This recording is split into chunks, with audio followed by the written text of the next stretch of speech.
ஸல்லல்லாஹு அலைஹி வஸல்லம் அவருடைய தன்னம்பிக்கை சொன்னார்கள். கிஸ்ராவுடைய கோட்டை கைப்பற்றப்படும். அந்த மனிதன் அணிந்திருக்கக்கூடிய மன்னன் அணிந்திருக்கக்கூடிய தங்க கவசத்தை காப்பை நான் உனக்கு தருகிறேன் என்று சொன்னார்கள். நராயுதமானியாக மக்காவை துறைந்து தன்னுடைய சொந்த பந்தங்களை விட்டுவிட்டு மதீனாவிற்கு செல்லக்கூடிய அந்த அருமை நாயகம் ஸல்லல்லாஹு அலைஹி வஸல்லம் அவர்கள் என்ன சொன்னார்கள்? குகையிலே சொன்னார்கள், அல்லாஹ் நம்முடன் இருக்கான் என்று சொன்னார்கள்.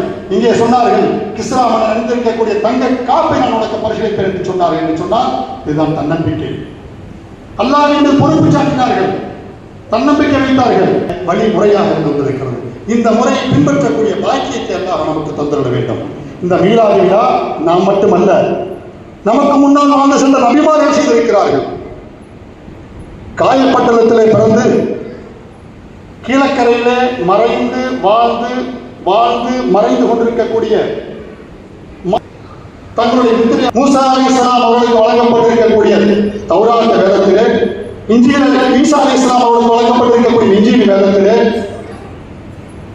தாவூத் அலைஹிஸ்ஸலாம் அவர்களுக்கு வழங்கப்பட்டிருக்கக்கூடிய தௌராத் வேதத்திலே ஸல்லல்லாஹு அலைஹி வஸல்லம் அவர்களை பற்றி புகழப்பட்டிருக்கிறது என்று காத்தியத்துல் அலிஃபின் என்ற வைத்திய நிதியாவிலே சாக்குத்துல்லாஹ் அவர்கள் சொல்லி காட்டுகிறார்கள்.